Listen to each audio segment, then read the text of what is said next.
이번 분기에 마이크로소프트가 AI 인프라에 투자하는 금액이 80% 증가를 했습니다. 이렇게 마이크로소프트에서 공격적으로 투자를 하는 데 있어서는 미래 수요를 대비한 선제적인 투자가 아닌가라고 생각할 수도 있지만 그게 아니라 지금 당장의 수요에 맞춰서 공급 능력이 부족하기 때문에 이렇게 캐펙스를 늘리는 거다라고 얘기를 해줬습니다.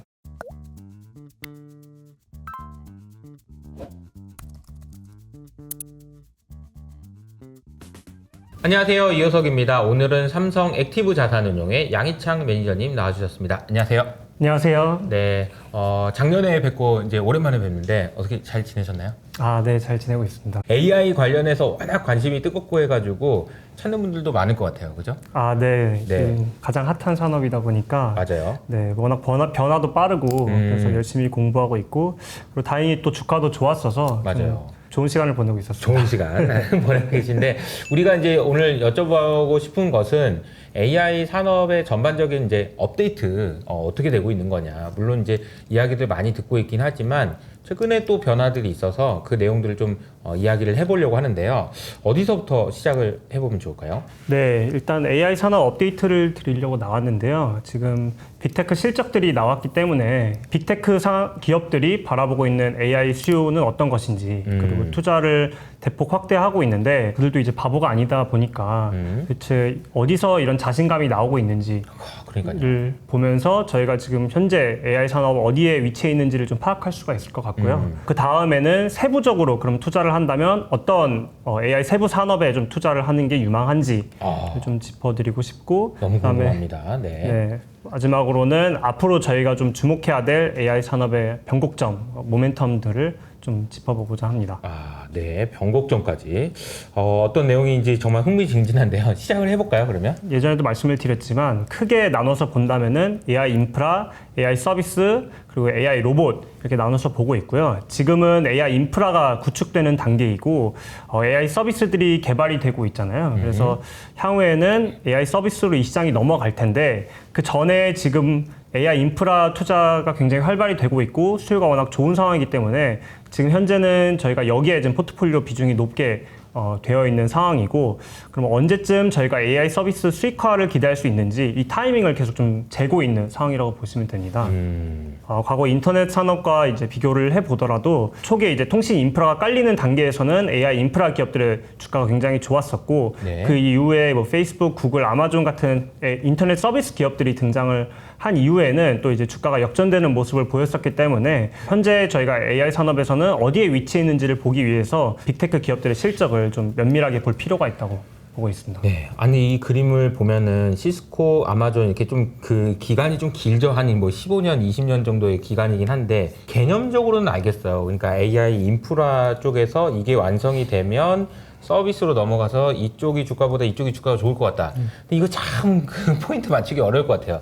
인프라가 어느 정도 깔려야지 세상에 주는 효용이 떨어질 것이냐 이런 관점이잖아요. 그래서 요즘에 여전히 엔비디아에 대한 관심 많고 엔비디아가 이제 만들어내는 칩을 가지고 장사하는 마이크로소프트에 관심도 많고 그런데 하나하나 이제 좀 따져보면 좋을 것 같습니다. 네, 저희가 가장 먼저 봐야 될 기업은 이제 마이크로소프트입니다. 아무래도 네. AI 산업에서는 AI 인프라 부분에서는 이제 공급자이기도 하지만 또 캐펙스 투자를 통해서 AI 인프라 수요자이기도 하고요. 그다음에 AI 서비스 부분에서는 이제 공급자로서 또 시장을 어떻게 바라보는지 또 볼 수가 있기 때문에 다 하는 거네요. 그러니까. 네, 사실 네. 키 플레이어라고 좀 볼 수가 있는데요. 네. 일단 마이크로소프트 실적 발표를 보면은 이번에 굉장히 잘 나왔습니다. 애저 클라우드 매출 성장률이 또 가속화되는 모습을 보였고 그 이유는 역시나 이제 AI의 기여 덕분이었다라고 좀 설명을 했습니다. 그래서 매출 성장률은 지금 31%로 컨센 28%를 상회하는 수치가 나왔고 네. AI 기여도도 2%포인트, 3%포인트, 6%포인트에 이어서 이번 분기에는 7%포인트로 좀 확대가 되면서 확실히 AI로 인해서 마이크로소프트는 큰 수혜를 보고 있구나라는 걸 느낄 수가 있고요. 이게 왼쪽에 있는 그림을 좀 설명해 주시면 좋을 것 같아요. 이게 뭐 파란색은 뭐고 회색은 뭐예요? 네, 이 파란색 같은 경우에는 지금 마이크로소프트에서 발표한 애저 성장률이고요. 애저라는 거는 마이크로소프트에서 하는 클라우드 서비스를 말합니다. 네, 마이크로소프트에서 제공해주는 컴퓨팅 인프라라고 보시면 되고요. 그 다음에 이 회색 선은 이 AI가 없었다면은 아하. 얼마를 기록했을까. 아하. 이것도 이제 발표를 해주거든요. 네. 그래서 AI가 없었다면은 이렇게 하향 조정됐을 별로네. 네, 매출 성장률이 떨어졌을 게 오히려 AI 덕분에 이제 반등을 하고 있다. 이 애저라는 클라우드가 이제 워낙 베이스가 높아지면서 매출 성장률이 떨어지는 게 정상이었거든요. 여러분 이게 오해하시면 안 되는 게 이게 안 좋은 게 아니고요. 50%씩 성장하던 게 성장률이 떨어진 거지. 그렇죠. 성장은 여전히 가장 낮을 때도 26% 성장, 26% 네. 성장 굉장히 높은 거잖아요. 네. 이게 절대 수치가 커지다 보니까 그렇죠. 성장률이 좀 이렇게 둔화하는 것처럼 보이는데, 근데 이 수치가 반등한다는 게 굉장히 놀라운 점입니다. 그러네요. 네. 이미 커졌는데 더 올라간다는 의미예요. 그러면은 왜 이렇게 성장률이 반등을 하냐고 하면은 지금 AI 서비스 기업들이 이 애저 인프라를 활용을 해가지고 AI를 개발을 하고 있거든요. AI를 개발하면서 마이크로소프트의 이 클라우드 수수료를 내고 있는 상황인데, 애저의 가장 큰 고객 중에 하나가 바로 이 오픈 AI입니다. 네, 오픈 AI는 지금 대부분의 AI 서비스를 애저 그 컴퓨팅 환경에서 개발을 하고 있고, 오픈 AI 매출 추이를 보시면은 지금 굉장히 좀 가파르게 돈을 벌고 있는 것을 볼 수가 있고요. 네. 그리고 오픈AI가 왜 그럼 열심히 이렇게 개발을 하고 있냐. 올해 GPT-5 벌써 드디어 나오는군요. 네, 4를 공개한 지 얼마 안 됐는데 벌써 5를 올해 공개할 것으로 예상이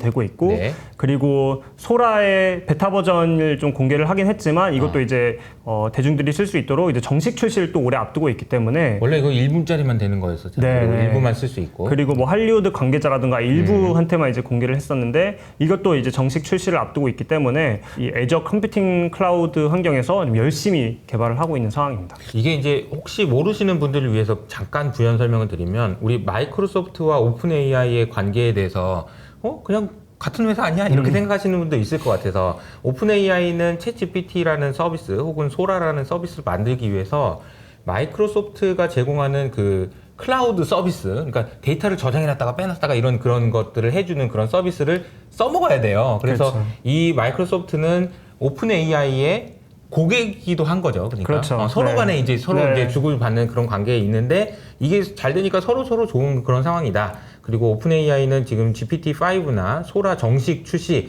이런 그 큰 모멘텀을 앞두고 있다. 근데 오늘 보니까 샘 알트만이 또 뭔가 있는 것처럼 또 뭔가- 촬영일 기준 그죠? 오늘 저녁에 맞아요. 또 대규모 발표를 할 예정이라고 네. 매지컬 모먼트라고 표현을 했는데, 매지컬 모멘트. 저도 좀 기대를 하고 있는 상황입니다. 얘는 다른 거 모르겠는데 그 샘 알트만이 다른 것도 잘하는데 마케팅도 잘하는 것 같아요. 아무튼 네, 그런 생각이 좀 듭니다. 어떤 내용인지도 관심을 가져야 될 것 같고요. 또 그리고요. 그리고 이번 이제 실적 발표를 하면서 AI 서비스 관련해서 정보를 좀 공개를 해준 게 있는데요. 마이크로소프트 AI 서비스 고객이 지난 분기에는 포춘 500개 기업 중에 50%였는데 아하. 이번에 65%로 한 개 분기 만에 좀 크게 증가를 했다고 합니다. 그러니까 마이크로소프트 입장에서는 이렇게 고객이 빨리 증가하니까 투자를 할 수 있는 환경이 마련이 되고 있는 거죠. 그리고 AI 서비스를 이용하는 고객 중에 3분의 1이 기존의 애저를 사용하지 않았던 신규 고객이라고 하니까 마이크로소프트 입장에서는 AI 서비스가 굉장히 큰 효자 역할을 하고 있는 거죠. 얼핏 들어보면 애저라고 하는 마이크로소프트에서 사용하라고 하는 클라우드 서비스도, 여러분들 클라우드 서비스도 맨날 저 구글에다 할까 애플에다 할까 고민하시잖아요. 그런 거랑 똑같이 기업들도 야 이거 뭐 마이크로소프트에 아니면은 뭐 아마존에 막 이런 거 고민한단 말이에요. 근데 이제 마이크로소프트의 애저의 담당자가 이렇게 가서 얘기했어요. 여기 사장님 저기 우리 AI도 되는 거예요. 이걸로 하세요. 이렇게 하면 그래? 이렇게 된다는 거죠. 그리고 지금 코파일럿을 이미 이제 도입한 기업들은 코파일럿을 활용한 업무 처리 수가 또 이제 50% 증가했다고 와. 하니까 저희가 체감하기는 어렵지만 이제 선도적인 기업들은 이거를 빨리 도입해서 지금 이걸 활용한 업무도 좀 늘어나고 있는 상황이라고 또 마이크로소프트가 공유를 해준 상황입니다. 코파일럿에서 다양한 기능들이 있는데 특히 코딩을 자동화해주는 부분이 굉장히 좀 인기가 많은 상황이고, 포춘 100 기업 중에 이 코딩을 자동화해주는 솔루션을 이용하는 고객이 90% 이상이라고 하니까 여기서 좀 이 코파일럿의 매력이 좀 나타나고 있는 상황이고요. 네. 그리고 이번 분기에 이게 코파일럿이 다양한 분야에서 이제 적용이 되고 있고, 이게 세일즈라든가 서비스 업무에 활용될 수 있는 코파일럿이 출시가 돼서 지금 뭐 로컬 아우토메이션이라든가 토요타, 세일즈포스 등에 이제 공급이 됐고요. 지금 당장은 재무 업무를 위한 코파일럿을 또 개발 중이라고 네, 또 이렇게 언급을 해줬습니다. 코파일럿 하면은 단순하게 그 뭐죠? 오피스 이런 것만 네. 생각하는데 그게 아니고 지금 이게 몇 가지입니까? 서비스를 위한 것도 있고 세일즈를 위한 것도 있고 그리고 이제 파이낸스를 위한 것도 이제 만들어지고 있다고 하니까 결국은 우리가 알게 모르게 이걸 잘 쓰는 회사들과 그렇지 않은 회사들의 경쟁력이 차이가 많이 날 것 같다는 생각도 좀 드네요. 그리고 또 저희가 마이크로소프트는 AI 인프라 산업에서 수요자이기 때문에 마이크로소프트가 얼마나 AI 인프라에 투자를 할지 하고 있는지를 지켜봐야 될 필요가 있는데요. 이번 분기에 마이크로소프트가 AI 인프라에 투자하는 금액이 80% 증가를 했습니다. 네, 그래서 이거는 시장에서 예상했던 기대치보다 훨씬 높은 수치였고요. 그리고 앞으로도 이 수치보다 계속해서 QOQ로 증가할 거라고 또 가이던스를 준 상황입니다. 이렇게 마이크로소프트에서 공격적으로 투자를 하는 데 있어서는 미래 수요를 대비한 선제적인 투자가 아닌가라고 생각할 수도 있지만 그게 아니라 지금 당장의 수요에 맞춰서 공급 능력이 부족하기 때문에 그 공급 능력을 끌어올리기 위한 투자라고도 좀 했기 때문에 지금 당장의 수요에 비해서도 지금 컴퓨팅 파워가 부족하기 때문에 이렇게 캐펙스를 늘리는 거다라고 얘기를 해줬습니다. 혹시 이제 피컷 아니야? 이런 얘기할 때 네네. 이제 그 질문에 대한 대답인 것 같은데 아니 너무 먼 미래를 위해서 지금 너무 앞서서 투자하는 거 아니에요? 아니에요. 지금 당장 필요해요. 이런 얘기죠. 그럼 다음 분기에 되면 또 지금 당장 필요하겠죠. 이게 그 메타버스 버블이 좀 있었잖아요. 맞아요. 네, 그때 모든 뭐 이제 커뮤니티라든가 이런 것들이 메타버스로 옮겨갈 것이다라는 기대에 뭐 메타 같은 기업들이 선제적으로 이제 투자를 했다가 맞아요. 이걸 수익화에 좀 어려움을 겪으면서 나중에 뭐 투자를 대폭 줄이는 이런 현상이 있었는데 그렇죠. 에공 그런 거죠. 네. 이름 괜히 바꿨네 네. 이런 거죠. 메타. 근데 지금 같은 상황은 마이크로소프트는 그게 아니라 뭐 그 상황도 당연히 이제 스터디가 되어 있겠죠. 그쵸. 그렇기 때문에 무작정 뭐 투자를 하는 게 아니라 지금 당장에 아까 말씀드렸던 그런 기업용으로 수요가 높은 상황이기 때문에 그거에 발맞춰서 투자를 하는 거고 이게 절대 과도하지 않고 오히려 부족한 상황이다라고 지금 마이크로소프트는 이 시장을 그렇게 보고 있는 겁니다. 실적 발표하면서 이제 Q&A를 하잖아요. 거기서 이제 이런 관련 질문이 나왔어요. 네. 그러니까 캐펙스를 올해만 이제 50% 이상 늘리면 50빌리언에 달하는데 도대체 이런 AI 투자를 결정하는 데는 어떤 근거가 있는가? 이게 50빌리언 달러면은 우리 돈으로 거의 한 70조 원 정도 되는 거 아닌가요? 그렇죠. 한 회사가 올해만 70조 원을 지금 아유. AI 인프라에 투자를 하고 있는데 정신이 있는 겁니까 없는 네. 겁니까 이 질문인 거예요. ISV라는 용어가 있는데 이거 좀 생소해가지고 이게 무슨 뜻이에요? 독립 뭐 소프트웨어 제공자 이렇게 보통 번역이 될 수가 있는데 서비스나우라든가 세일스포스 같은 기업용 소프트웨어를 제공하는 업체들을 좀 아하. 이렇게 마이크로소프트에서 부르고 있고요. 네. 이 기업들이 이제 자기네들의 소프트웨어를 기업들에게 공급을 할 때 마이크로소프트의 애저 클라우드를 이용해 가지고 소프트웨어 그를 제공을 하고 있어요. 네. 그래서 마이크로소프트 입장에서는 이 기업들이 잘 되면 이 파트너들이 잘 되면 애저에서의 추론 캐파도 더 늘려줘야 될 필요가 있는 거죠. 그러니까 지금 애저라는 애가 지금 열심히 학습을 해요. 그리고서 이제 실제로 나가서 써먹은 거는 추론인 건데 추론을 써먹는 데는 이런 회사들이 써먹을 수 있겠네요. 그래서 이 회사들의 수요를 very very closely라고 되어 있습니다. 아주 면밀하게, 그렇죠. 꼼꼼하게 네. 혹시라도 내가 투자를 더 하면서 문제가 될까봐 네. 했는데 네. 괜찮다라는 거죠. 미래 뭐 5년, 10년 후에 수요를 대비해서 이렇게 투자 결정을 하는 건지 어떤 데이터들을 보면서 이렇게 대폭 캐펙스를 늘리는 건지 이렇게 물어봤는데 이게 굉장히 중요한 포인트인데 얘네들도 지금 알고 있는 거예요. 예전에 했던 투자에서 뭐 실패한 경험들이 있을 거 맞아요, 아니에요. 맞아요. 그래서 이번에는 절대 실패하면 안 되기 때문에 면밀하게 수요를 확인하면서 한 단계 한 단계 투자를 늘려가겠다. 그렇죠. 그렇게 늘린 게 이런 서프라이즈다라는 거죠. 겉으로 보면은 그냥 아무 생각 없이 돈을 이렇게 너무 많이 쓰는 거냐 아니야? 라는 얘기를 할 수도 있지만 그렇지 않다라는 거를 강조한 것 같습니다. 네. 그래서 지금 또 이런 질문도 나왔어요. AI 기여도가 아까 제가 말씀을 드렸는데 2%포인트에서 이제 7%포인트까지 올라왔는데 조금 6%포인트에서 7%포인트면 약간 둔화된 거 아니냐. 그런 얘기가 있었는데 이게 실제로 AI 인프라가 공급이 부족해서 이거밖에 안 됐다라고 좀 얘기를 하고 있기 때문에 실제로 만약에 AI 인프라 그러니까 충분했으면 이게 8%포인트, 9%포인트가 나왔을 수도 있는 상황인 거죠. 아직도 계속 비중이 늘어나고 있다라는 거고요. 네. 그리고 저희가 좀 체감하기 어려운 부분에 대해서 왜 그런지도 좀 설명을 해줬는데 이게 기업용으로는 도입이 굉장히 빠르게 이루어지고 있는데 아무래도 이제 기업용은 그 기업에서 이걸 타겟하고자 하는 특정 문제에 대해서만 이걸 포커스를 맞추면 되는데 네. 일반 소비자용은 훨씬 다양한 시나리오에 대비를 해야 되고 문제될 소지도 많기 때문에 아직은 일반 소비자용으로 활용하기에는 여러 단계의 개선이 필요한 상황이고 기업용으로는 저희가 뭐 그동안 얘기했던 뭐 헬루시네이션이라던가 뭐 이런 부분을 다양한 기술을 통해서 좀 해결을 어느 정도 한 상황이라고 좀 판단을 하고 있는 것으로 보고 있습니다. 서비스 하는 입장에서는 기업은 뭐가 필요하다는 게 명확한 반면에 개인은 너 뭐 모르겠는데 네가 알아서 좀 해줘봐 이런 느낌이잖아요. 그러니까 이제 다 해줘야 되니까 더 어려운 거죠.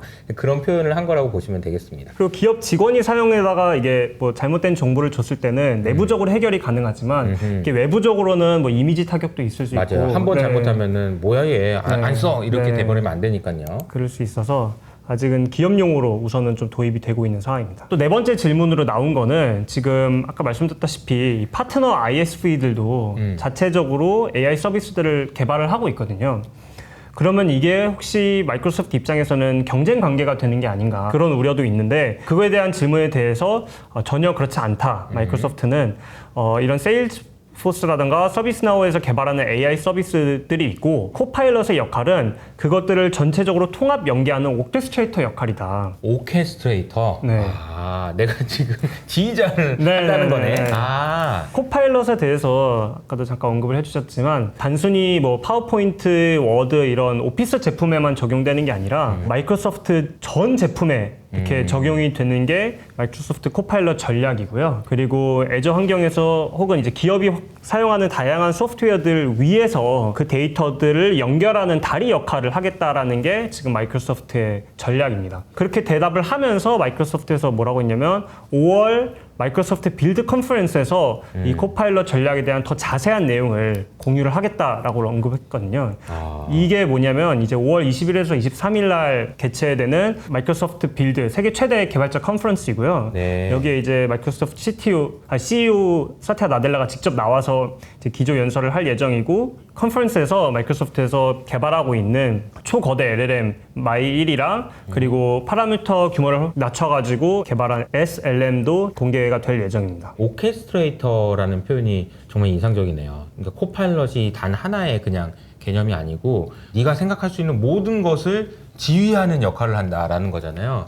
아, 이 코파일럿은 원래 조종사, 부조종사인데 네. 부조종사 주제에 이게 모든 거, 그러니까 이런 거네요. 조종사님을 위해서 모든 걸 제가 다 알아서 하겠습니다. 막 이런 느낌이네요. 이게 지금 그 주요 빅테크들이 다 추구하는 AI 방향성이고요. 저희 핸드폰에 다양한 앱들이 있잖아요. 맞아요. 그것들을 다 관장하는 아. 오케스트레이터 역할의 AI 어시스턴트를 만드는 게 애플의 전략이고요. 아하. 마이크로소프트는 이제 기업용 소프트웨어를 만드는 기업이잖아요. 그래서 다양한 기업용 소프트웨어 위에서 얘한테 물어보면은 얘가 알아서 세일즈포스 CRM 데이터라든가 뭐 HRM 데이터라든가 뭐 ITSM 데이터들을 연계해가지고 대답을 줄 수 있는 그런 역할을 하겠다라는 거죠. 애플이 가지고 있는 것도 그렇고 마이크로소프트가 가지고 있는 생각도 그렇고 AI를 통해서 내가 뭔가 얘만 있으면 되는 무엇인가를 만들려고 하는 게 목적인 것 같다라는 생각이 드네요. 그래서 이 ISV, 그러니까 결국엔 애저 클라우드를 이용해서 기업용 소프트웨어를 공급하는 서비스나우에 대해서도 좀 말씀을 드리고 싶어요. 아, 서비스나우도 실적 발표를 했습니다. 네, 그 내용을 서비스나우. 소개해 주세요.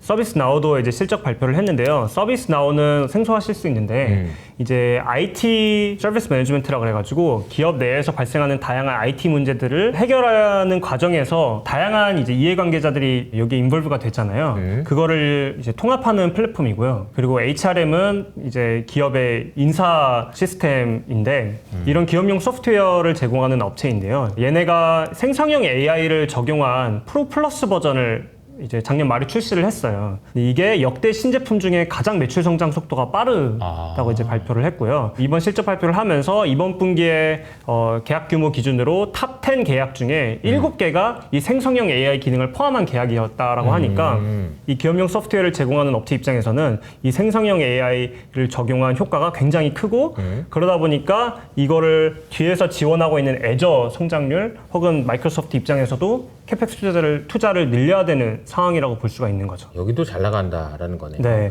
프로가 아니고 프로 플러스 버전이고 ASP. 그러니까 이제 단가가 60%나 더 비싼가 봐요. 네. 근데도 이거 쓴다는 거지. 기존 버전보다 생성형 AI를 적용해서 서비스너 입장에서는 가격을 60% 올렸는데도 신제품 중에서 매출 성장 속도가 가장 빠르다는 거니까 이거를 사용하는 기업들 입장에서는 60%를 더 주더라도 효용이 있다는 거죠. 회사 내부적으로 어떤 문제가 발생했을 때 이거를 굳이 남을 찾지 않고 내가 직접 문제를 해결하는 문제 자체 해결률이 80% 증가했다. 개선되었다. 생성형 AI가 있으면 굳이 다른 데 가지 않더라도 내가 스스로 해결할 수 있는 문제가 늘어난 상황인 거죠. 그러니까 이제 안 물어보고 그만 좀 물어봐.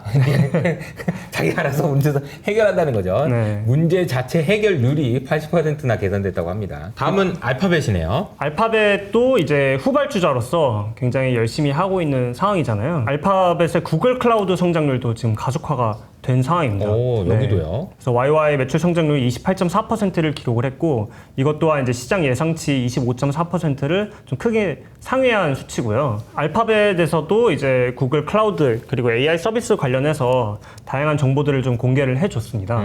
그래서 구글 클라우드가 아무래도 애저보다는 AI 경쟁력에서 좀 밀리잖아요. 그런데 이제 구글에서 자기네들의 장점은 이 ASIC 칩, 자체 개발한 칩이 굉장히 뛰어나다. 그 부분을 좀 우리는 차별점으로 좀 강조를 했고요. 그리고 뭐 포춘 500개 기업의 65%가 애저 환경에서 이제 개발을 하고 마이크로소프트의 AI 서비스를 이용한다면 우리는 스타트업들 그리고 유니콘 기업들을 대상으로 좀 이 마켓 쉐어를 늘려가고 있다. 네. 그러니까 마이크로소프트는 좀 큰 회사들 중심으로 하는 거고 구글은 스타트업이나 유니콘, 그러니까 좀 작은 회사인데 앞으로 잠재력이 큰 회사들을 좀 주요 고객으로 타겟팅하고 있는 것 같네요. 그리고 이제 알파벳에서도 AI 서비스를 자기네들이 어떻게 수익화할지에 대해서 명확한 로드맵을 가지고 있어요. 그래서 그거에 대해서 수익화의 두 가지 축을 이제 광고 서비스랑 검색 서비스라고 얘기를 해줬고요. 광고 서비스 같은 경우에서는 생성형 AI를 활용해서 타겟팅하고 그리고 광고 카피라든가 이미지를 생성했을 경우에 63%의 경우에 광고 효과 개선을 확인을 했고요. 그리고 그 개선이 확인된 광고들은 평균적으로 6%의 구매라든가 클릭 전환율 개선을 좀 경험했다라고 하기 때문에 생성형 AI 도입 효과가 확실히 있다라는 거를 자기네들은 좀 확인을 했다라고 공유를 해준 상황입니다. 그리고 검색 서비스도 또 이제 생성형 AI 기반으로 출시를 할 예정인데 여기에 이제 위아래로 또 광고를 삽입할 예정이고 아무래도 기존 검색 서비스보다는 생성형 AI를 활용한 게 구글 입장에서는 비용이 더 비쌌는데요. 이것도 1년 사이에 80%를 축소했다고 좀 언급을 했습니다. 그러니까 비용 자체를 줄여버렸군요. 알파벳 역시도 캐펙스를 YOY로 91% 증액을 하면서 컨센서스를 큰 폭으로 상회를 했고요. 똑같이 이번 분기보다 앞으로 더 증액되거나 혹은 이제 비슷한 수준을 계속 유지할 거라고 언급을 하면서 여기도 지금 투자를 굉장히 공격적으로 하고 있는 상황입니다. 빅테크들이 캐펙스를 쓴다는 게 엔비디아한테 칩 사간다는 얘기죠. 그렇죠. 네. 엔비디아 입장에서 이게 너무 중요한 얘기이기도 합니다. 저희가 이제 AI 인프라, AI 반도체라든가 데이터 센터에 들어가는 다양한 부품들에 투자를 할 때 가장 중요하게 봐야 될 지표가 또 이 고객들이 얼마나 지금 투자를 할 건지를 가이던스를 주고 있는 상황이잖아요. 그게 지금 계속 상향 조정되고 있는 상황이기 때문에 AI 인프라 수요가 고점에 다다른 거 아니냐라는 질문에 이렇게 좀 대답을 할 수 있는 거죠. 저희가 지금 마이크로소프트랑 알파벳 캐펙스를 좀 봤는데 네. 이 두 기업이 4월 25일 날 동시에 이제 실적 발표를 했어요. 앞으로도 크게 늘릴 것이라고 이제 언급을 한 상황이기 때문에 시장에서는 이 4월 25일 전후로 전체 클라우드 캐펙스 전망치가 큰 폭으로 이제 상향 조정된 것을 볼 수가 있어요.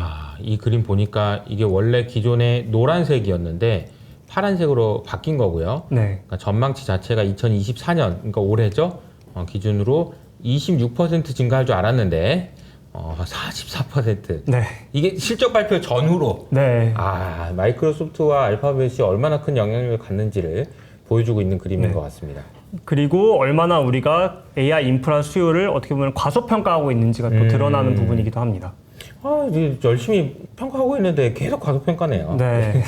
그러면 AI에 대한 수요는 알겠어요. 그런데 AI 말고 다른 쪽의 수요는 좀 어떤 것 같아요? 다른 쪽 수요는 이제 PC, 모바일, 그리고 범용 서버 이렇게 나눠서 좀 볼 수가 있고요. 인텔 실적이 이번에 가이던스가 시장 예상치를 좀 하회를 했어요. 그러니까 아무래도 PC랑 범용 서버 수요는 좀 부진하다라고 저희가 판단을 할 수가 있고, 다만 이제 PC는 하반기에 지금 퀄컴 같은 경우에도 AI 온 디바이스를 위한 PC용 칩을 또 출시할 예정이고, 그리고 코파일럿 버튼이 들어간 이제 AI PC들이 하반기에 대거 출시가 될 예정이기 때문에 하반기에는 PC 수요가 좀 올라갈 것으로 시장에서는 예상을 하고 있고, 모바일 같은 경우에는 지금 이제 재고 소진이 어느 정도 된 상황에서 퀄컴이 이번에 실적이 잘 나왔어요. 중국에서 잘 팔렸다고 얘기를 했는데, 다만 이제 중국 데이터가 저희가 지금 월별로 계속 보고 있고, 그리고 대만의 밸류체인 기업들 실적도 계속 면밀하게 좀 팔로우를 하고 있는데, 작년 4분기에 재고 축적 수요가 나오면서 출하량이 좀 늘었던 부분이 지금 올해 2월부터는 조금 다시 둔화된 모습을 보이고 있어서 올해 수요가 좀 완만하게 회복되는 모습을 보이고 있습니다. 네. 이 부분 역시도 지금 WWDC에서 애플이 AI 온 디바이스에서 혁신을 보여준다면은 또 하반기에 또 반등할 여지가 있죠. 애플이 온 디바이스 AI로 어떤 형태의 제품을 내놓는지가 핵심입니다. PC하고 모바일은 뭐 그 정도 수준이라는 거 알겠고, PC하고 모바일 말고도 기존의 서버 있잖아요. AI 서버 말고 기존 서버는 좀 상황이 어떤가요? 기존 서버 같은 경우에는 이제 기업들이 아무래도 AI 쪽 투자를 늘리다 보니까 조금 노후화됐음에도 불구하고 아직은 투자를 대폭 확대하고 있지 못한 상황입니다. 그러다 보니까 이제 인텔도 가이던스를 좀 부진하게 준 부분이 있고, 여기서는 지금 SK 하이닉스에서도 하반기 정도 돼야 혹은 앞으로 좀 시간이 지나야 서버 교체 수요를 기대할 수 있다라고 언급한 부분이 있습니다. 여기까지 우리가 빅테크 실적에서 우리가 얻어야 되는 인사이트들을 좀 점검해 봤다면, 지금부터는 세부적으로 AI 세부적으로 이제 어떻게 해야 되느냐 이런 얘기인데, 아마 이제 많은 분들이 관심을 가지셨겠지만 AI 데이터 센터 뭐 냉각 솔루션은 또 어떻게 할 거냐, 막 서비스는 어떻게 되는 거냐 등등 여러 가지 항목들이 있어요. 그냥 AI 그러면 엔비디아가 아니고 AI와 관련된 많은 산업들이 있는데, 그걸 한번 좀 체크를 해보도록 하겠습니다.